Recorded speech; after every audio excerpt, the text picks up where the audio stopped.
Praise the Lord. இயேசுவின் ரத்தம் ஜெயம். தினமும் இயேசு நிகழ்ச்சிக்கு உங்களை கர்த்தராகிய இயேசு கிறிஸ்துவின் நாமத்தில் வரவேற்கிறேன். செய்தியின் தலைப்பு: அற்பமான ஆரம்பத்திற்குள் தான் கர்த்தர் நிறைவை வைத்துள்ளார். ஆதார வசனம் எபிரேயர் 12ஆம் அதிகாரம் 1 வசனம்.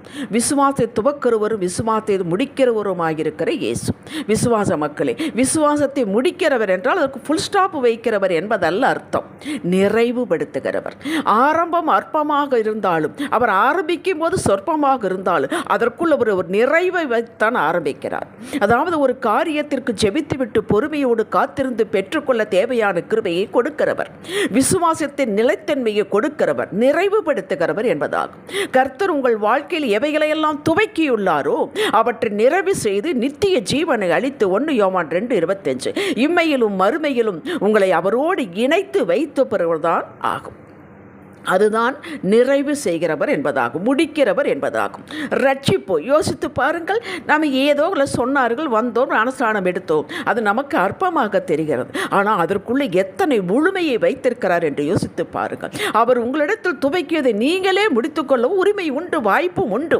ஆம், அவர் நமக்கு கொடுத்த சுயம், இதை நாம் பயன்படுத்த அறிந்திருக்க வேண்டும். நமக்கு கொடுக்கப்பட்ட சுயம் சில காரியத்திற்காகத்தான் கொடுக்கப்பட்டிருக்கிறது. எதை கொடுத்தாலும், எந்த உணர்வுகளை கொடுத்தாலும் எல்லாம் ஒரு நன்மைக்காக பயன்படுத்திக் கொள்ளத்தான் கொடுத்திருக்கிறார். ஆனால் மனிதனோ அதை எல்லைக்கு மீறி பயன்படுத்தி தனக்கே நஷ்டத்தை வரவழைத்துக் கொள்கிறார். இதை புரிந்து கொண்டால், தெளிவு பெற்றுவிட்டால் இதை அற்புதமாக நம்ம கையாள முடியும். கத்தி நம் வீட்டில் இருக்கிறது, அதை எதற்கு பயன்படுத்த வேண்டுமோ அதற்கு மட்டும் பயன்படுத்தி விட்டு பின் அதனுடைய உரையிலே வைத்து விட வேண்டும். அதே போலத்தான் நம்முடைய சுயமும், நம்முடைய எல்லா உணர்வுகளும். நாம் வேலை செய்வதற்கு, ஞாபகப்படுத்தி செய்வதற்கு, தெரிந்தெடுத்து பேசுவதற்கு, சரியான பதிலை சொல்லுவதற்கு, கற்று அறிந்ததை திறம்பட செய்வதற்கு இந்த சுயம் நமக்கு அவசியம். அதற்காகத்தான் கொடுக்கப்பட்டிருக்கிறது. இது நமக்கு சேவகனாக இருக்க வேண்டுமே ஒழிய எஜமானனாக மாற அனுமதிக்க கூடாது. ஆனால் இந்த சுயம் எப்போதுமே எதை எடுத்தாலும் இதில் தனக்கென்ன லாபம் என்றே யோசிக்கும். அதுவே தலையை தூக்கி கொண்டு மேலே நிற்கும். இந்த சுயத்தின் மறுபக்கத்தை நம்முடைய சுயம்தான் அறிந்திருந்தாலும் அதை அடக்கி வைக்கவும் வேண்டுமானால் உடைக்கவும் நாம் அறிந்திருத்தல் வேண்டும். இதைத்தான் பிசாசு தூண்டிவிட்டு வேடிக்கை பார்ப்பான். சுயம் அவசரப்படும், தேவ நோக்கத்திற்கு திட்டத்திற்கு ஒத்து போகாது. தானாக ஒரு திட்டத்தை ஆரம்பிக்கும், போராடும். இப்படித்தான் உலக வாழ்க்கை என்று நமக்கே அது சொல்லும். அப்படி அல்ல. ஏதேன் தோட்டத்தில் ஆரம்ப வாழ்வை நினைத்து பாருங்கள். அந்த 3ஆம் அதிகாரம் 1வது வசனத்தில் பிசாசு உள்ளே நுழைகிறான். ஏதேன் தோட்டத்துக்குள்ளும் அவனால் நுழைய முடியும். 6வது வசனத்தில் சோழி முடித்தது. எப்படி ஆரம்பிக்கிறான்? புசிக்க வேண்டாம் என்று கனியை, நீங்கள் தோட்டத்தில் உள்ள சகல விருட்சங்களை கனியை புசிக்க வேண்டாம் என்று தேவன் சொன்னதுண்டோ? அப்படித்தான் ஆரம்பிக்கிறான். அதற்கு ஸ்திரீ பதில் சொல்லுகிறாள். அதற்கு இந்த பிசாசு பதில் சொல்லுகிறது. நீங்கள் இது புசிக்கும் நாளில் உங்கள் கண்கள் திறக்கப்படும் என்றும் நீங்கள் நன்மை தீமை அறிந்து தேவர்களைப் போல இருப்பீர்கள் என்றும் தேவன் அறிவார் என்றது. கேட்டீர்களா? அவரே அற்புதமாய் படைத்து எல்லா வசதிகளையும் கொடுத்து அவர் ஆரம்பித்து வைத்திருக்கிறார். அந்த ஆரம்பத்திற்குள்ள ஒரு நிறைவு இருக்கிறது. இது இடையில் புகுந்து இதனுடைய சுயத்தை தூண்டிவிட்டு அவர்களை இழக்க செய்து விட்டது. வீணாக போய்விட்டார்கள். தேவன் துவைக்கினதை மனிதன் முடித்து கொண்டான். அவனுடைய சுகம் எழும்பி முடித்து விட்டது. யார் ஸ்திரீ பிசாசை கை நீட்டினால் ஆதாம் ஏவாளை கை நீட்டி என்ன பிரயோஜனம்? இழந்ததுதான். ஏதே தோட்டத்தில் ஒரு குறைவும் இல்லை. பகலில் குளிர்ச்சியான வேலையை தேவன் ஆதாம் ஏவாளோடு உலாவிய கொண்டிருந்தார் அல்லவா? தகுதி இழந்தார்கள். தேவன் இவர்களை துரத்துவிட்டு காவலுக்கு சுடரொளி பட்டயத்தை வைத்தார். கீழ்ப்படியாததினால் தேவன் ஆரம்பித்ததை இவர்கள் முடித்து கொண்டார்கள். 1 சாமுவேல் 13:15 அதிகாரத்தை நீங்கள் வாசித்து பாருங்கள். சவுல் ராஜா தேவ திட்டத்திற்கு, தேவனுடைய கட்டளைக்கு கீழ்ப்படியவில்லை. அவனும் கீழ்ப்படியவில்லை. அவர்தான் முதலில் சவுலை ஆரம்பித்து வைத்தார். அதுவரையில் இஸ்ரவேல் மக்களுக்கு ராஜா என்பது இல்லை. பென்யமீன் கோத்திரம் சின்ன கோத்திரம், அதில் சவுலின் குடும்பம் சின்ன குடும்பம். அதிலிருந்து தெரிந்தெடுத்து ஆரம்பித்தார். ஆரம்பம் அற்பம்தான். அந்த அற்புதத்துக்குள்ளேயே ஆண்டவர் நிறைவை வைத்திருந்தார். ஆனால் இவனோ தன்னுடைய சுயத்திற்கு மரியாதை கொடுத்து தனக்கு மகிமையை தேடி வழிவிலகி போய்விட்டான். ஆனால் ஆண்டவர் அபிஷேகம் பண்ணி அவனுக்கு கொடுத்தார். சுயத்தை தான் கொடுத்திருந்தார். ஆனால் சுயத்தை அவன் வேறு விஷயங்கள் பயன்படுத்தி கொண்டான். கர்த்தருடைய ஆவி அவனை விட்டு விலகி போனது. அது கூட அறியாமல் அவன் வாழ்ந்தான். 1 சாமுவேல் 15:23 அது சாமுவேல் தீர்க்கதரிசி அவனை பார்த்து சொல்லுகிறார். நீர் கர்த்தருடைய வார்த்தையை புறக்கணித்தபடியினால் அவர் உம்மை ராஜாவாக இராதபடிக்கு புறக்கணித்து தள்ளினார். அவ்வளவுதான். நீர் அவருடைய திட்டத்தை புறக்கணித்த அது அற்பம்தான். ஆனால் அவர் உன்னை புறக்கணித்தார் என்று சாமுவேல் சொல்லிவிட்டார். 26வது வசனம் சொல்கிறேன் பாருங்கள். சவுலை பார்த்து நான் உம்மோட கூட திரும்பி வருவதில்லை. அவன் இழுக்கிறான், சவுலை பார்த்து இழுக்கிறான், வா என்று. அது முடியாது என்று சொல்லிவிட்டார். நீர் இஸ்ரவேலி மேல் ராஜாவாய் இராதபடிக்கு கர்த்தர் உம்மையும் புறக்கணித்து தள்ளினார் என்றான். கேட்டீர்களா? எவ்வளவு வேதனையான காரியம் என்று பார்த்தீர்களா? அவர் ஆரம்பித்தான், இவன் முடித்து கொண்டான். அப்படி முடியும், நாம் அப்படி முடித்து கொள்ளக்கூடாது. அதுக்கு வாய்ப்புகள் உண்டு. பிசாசு சொல்லுவான், நம்ம சுயத்தை தூண்டி விடுவான், குறுக்கு வழியை காட்டுவான். 2வது காரியம், கர்த்தர் வாக்கு கொடுத்திருக்கும் போது பொறுமையோடு காத்திருந்து பெற்றுக்கொள்ள மனதில்லாமல் நாமவே ஒரு திட்டம் குறுக்கு வழி செய்வது. முதலில் நான் சொல்வது, சுயத்தை தூண்டிவிட்டு சுயம் அதை அவருடைய திட்டத்தை மறுதளிப்பது. 2வது, நாமவே ஒரு திட்டம், ஒரு குறுக்கு வழி அதை செய்து கர்த்தர் அதையும் முடித்து விடுவார். அவர் ஆரம்பித்ததற்கு நாம் ஒரு மாறு திட்டம் கொடுத்திருந்தோமே, ஆனால் அதை அவர் இல்லாமல் செய்து விடுவார். நம்மேல் இரக்கம் வைப்பதால் தொடர்ந்து தமது திட்டத்தை நிறைவேற்ற நம்மளை பலப்படுத்துவார். அது அவருடைய இரக்கம் கிருபை இருந்தால் மட்டும்தான் அது நடக்கும். ஆபிரகாம் வாக்கு கொடுத்திருந்த 12, 15, 17 ஆதியாகமம் 3 அதிகாரிகள் பாருங்க, திரும்ப திரும்ப சொல்லுவார், உனக்கு பிறக்கும் என்று சொல்லிக்கொண்டே இருப்பார். ஆனால் சாராளின் பேச்சை கேட்டு ஆகாருக்கு இஸ்மவேலை பெற்றெடுத்தான் ஆபிரகாம். கர்த்தர் சொன்னாரா? குறுக்கு வழி. என்ன ஆயிற்று? 21ஆம் அதிகாரத்தில் சாராளை கொண்டே, அவதானே கொடுத்தாள் ஆகாரை தன்னுடைய கணவனுக்கு, அவளை கொண்டே அவளையும் ஆகாரையும் மகனையும் வெளியேற்ற வைத்தார். அந்த திட்டம் முறிவடைந்தது. அதற்கு பின் மறுபடியும் பலப்படுத்தி வாக்கு கொடுத்து ஈசாக்கை கொடுத்தார். கர்த்தர் உங்கள் வாழ்வில் ஆரம்பித்து கொடுத்த அது பிஸ்னஸோ வேலையோ குடும்பமோ, அது உங்கள் சொந்த வீடு இல்லாமல் இருக்கலாம், சொற்பமாக இருக்கலாம், ஆரம்பம் ஒன்றுமே இல்லாமல் இருக்கலாம், எது ஊழியம் கூட அப்படித்தான். இவைகள் அற்பமாக இருந்தாலும் நீங்கள் அதிலே நிலைத்திருங்கள். அந்த ஆண்டவர் கர்த்தர் ஆரம்பித்திருந்தால் அந்த அற்பத்துக்குள்ளே அற்புதத்தை வைத்திருக்கிறார். ஈசாக்கு ஒரு மகனைத்தானே கொடுத்தார். அந்த ஒரு மகனுக்குள் யாக்கோபு இருந்தார். அந்த யாக்கோபுக்குள் 12 கோத்திரங்கள். அந்த 12 யூத கோத்திருந்த ஏசாப்பாவுக்குள்ளுக்கு கோடி ஜனங்கள். பார்த்தீர்களா?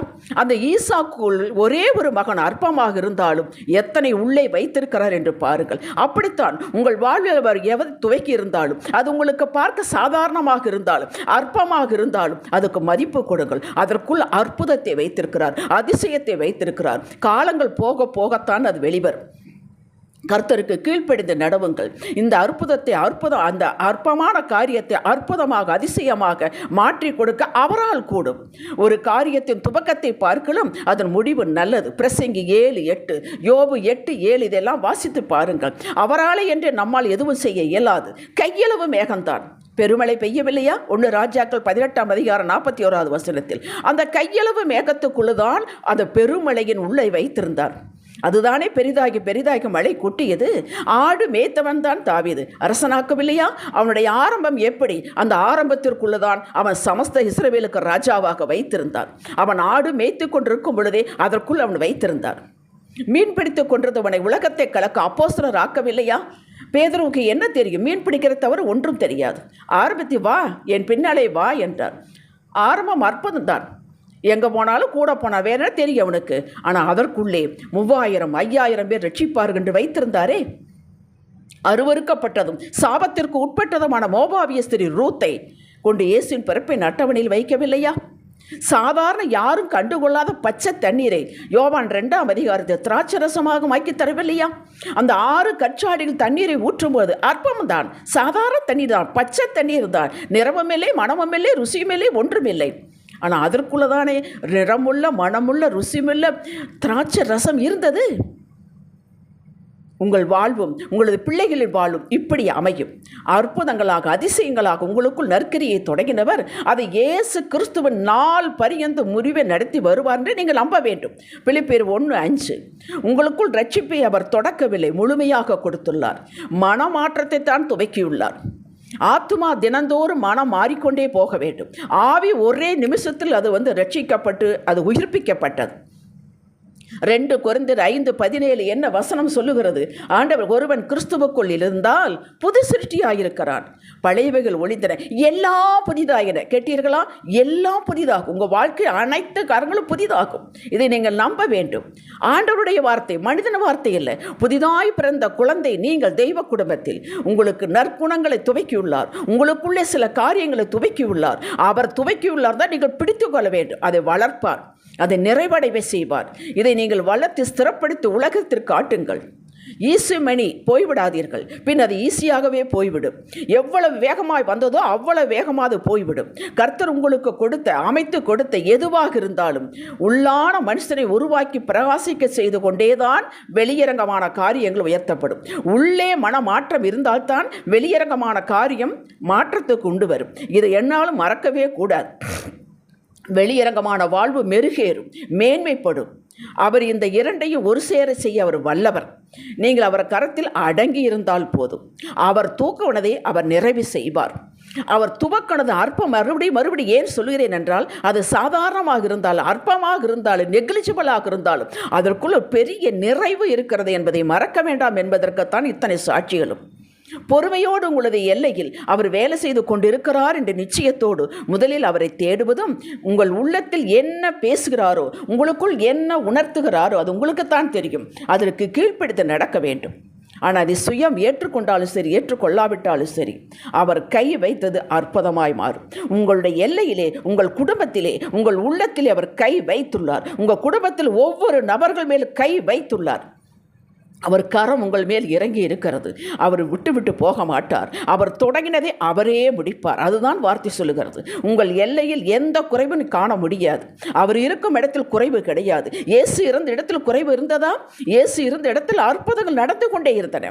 அப்போ அதே இயேசு தான் உங்களுக்குள் இருக்கிறார், உங்கள் குடும்பத்தில் இருக்கிறார், உங்கள் பிசினஸில் இருக்கிறார், உங்கள் வேலையில் இருக்கிறார். ஹல்லேலூயா.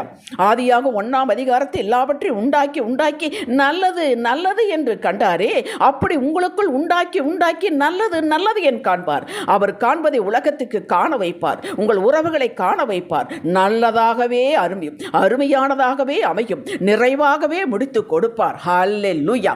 ஜெபிக்கலாம். தகப்பனே, நீர் எங்களில் ஆரம்பித்ததை நீரே வளர்த்து நிறைவாக்கும் ஐயா, லாபகரமானதாக்கும் அப்பா. இதற்கு மாற்றாக நாங்கள் எதையும் செய்து விடாதபடிக்கு காத்துக்கொள்ளும் ஐயா. தடுத்து உம்முடைய வழியிலே நடத்தும் அப்பா. இயேசுவின் நாமத்தில் பிதாவே, இன்றைய சிந்தனைக்கு என் சுயத்தின் மேல் சாயாமல் சகலத்தையும் அவர் கையில் ஒப்பு கொடுத்து, ஏசப்பா நடத்துங்க, நான் இணங்கி நடப்பேன், நான் உயர்வேன், உயர்ந்து கொண்டே இருப்பேன். நீதிமொழிகள் 3:5-6 சொல்லுவது போல என் சுயத்தில் நான் சாய மாட்டேன். அவர் மேல் நம்பிக்கையாயிருந்து வழி முழுவதும் அவரையே நிலைத்து கொண்டிருப்பேன். அவர் என் பாதைகளை செவ்வைப்படுத்துவார். இந்த வார்த்தை சத்தியமானது. அது என் வாழ்வில் நடக்கும். ஆமேன். ஹல்லேலூயா.